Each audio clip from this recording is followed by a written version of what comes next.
on TVC News this hour. We're staying with the death of Bolanle Rahim as more reactions have continued to trail the unfortunate killing of Lagos-based lawyer by a trigger-happy Assistant Superintendent of Police on Christmas Day. This time, the presidential candidates in the forthcoming general election in Nigeria have condemned the alleged extrajudicial killing of Bolanle Rahim. Now, 5 of the candidates in their separate statements agreed that the Nigerian Police Force must be immediately reformed and sanitized to end cases of police brutality and extrajudicial killings of Nigerians. The presidential candidate of the All Progressives Congress, Bola Tinubu, PDP candidate Atiku Abubakar, Rabiu Kwankwaso of the New Nigeria People's Party, Labour Party's Peter Obi, and Omoyele Sowore of the African Action Congress all echoed the need for Nigerian police force to be reformed. Mrs. Rahim was shot dead on Sunday, the 25th December, on her way back from Christmas church service with her family by a police attached to Engageme police station in Ajah. Meanwhile, Lagos State Police Command is calling for calm over the killing of Bolanle Rahim, assuring that the command will ensure justice prevails in the extrajudicial killing. The command's spokesman, Benjamin Hundeyin, in a statement expressed condolences to the family of the victim, who was shot dead by a trigger-happy police officer in the Ajah area of Lagos on Christmas Day. The police spokesman described as embarrassing the incident being the second in 3 weeks. Similarly, a resident of Happy Land Estate in Ajah, Gafaru Buraimo, was shot dead by a policeman on 6th of December. SP Hundeyi adds that the Nigerian Police Force will carry out a review of its rules of engagement in a bid to put an end to such avoidable ugly incidents. Now, joining me for more on this development is the Managing Director, Spytech Security, Jennesse Haruna. Good to have you, Jennesse. Hello, good afternoon. Good afternoon. It was a rather sad development yesterday. It did happen on the 26th, but everyone got wind of it. That was yesterday, and we saw the outrage on social media and just generally around the country, especially because this is not also the first time this is happening in that particular area. We heard that on December the 6th, another person was shot dead by a police officer. I just want to get your thought on this, just in regards to the extrajudicial killings around the country by police officers. When it comes to killing of individuals by the police, is something that is happened. It happens continually.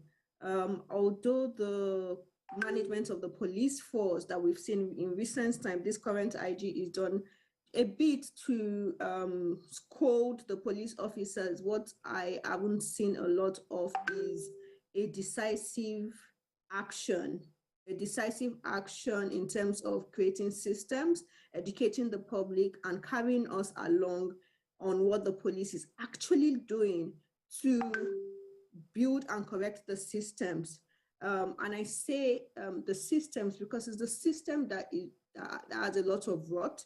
It's a system that needs to be corrected. It's the mindset. The security personnel need to be trained. They don't all need to go to a training school to be trained. It can be done continuously.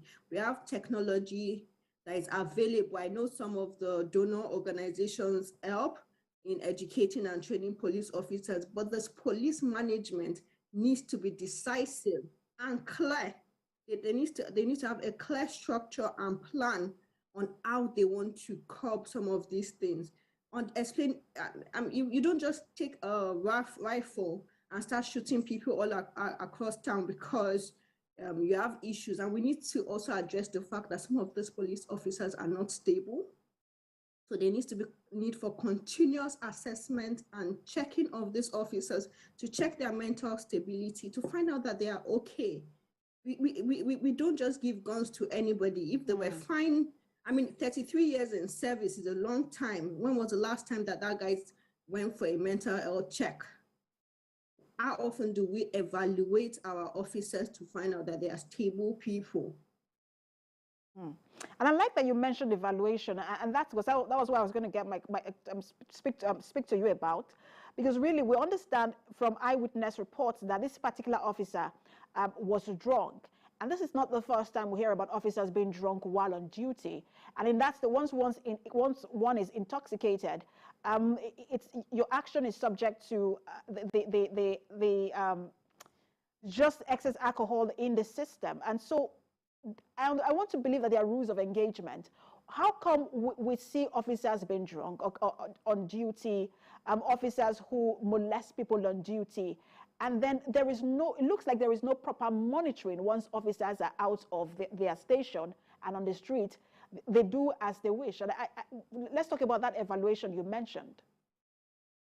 Like I said earlier, what the police lacks is a management system, right? So we have people at the top of the police, but there's no system, the HR policy, or there's no HR system in the Nigerian police, the way organizations and businesses are organized and managed, structured, where you're assessing each staff, you're continually evaluating each staff. There's nothing in place, seriously, apart from the regular promotions that they do. And I mean, I'll leave that in place to check that a police officer is fit and stable at every point in time to do what he's supposed to do. If this officer, as you say, was intoxicated, he might actually have an abuse issue, because there's no reason why you're intoxicated first thing in the morning. So, and that also goes to the fact that a lot of people, it's still a mental health issue. A lot of people are dependent on drugs and alcohol, even within our forces, and the police is not left out.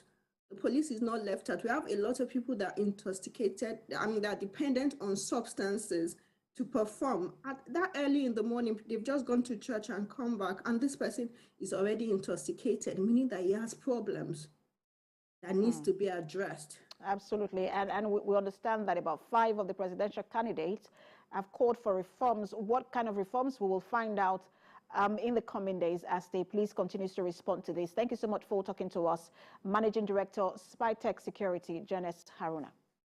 Thank you again.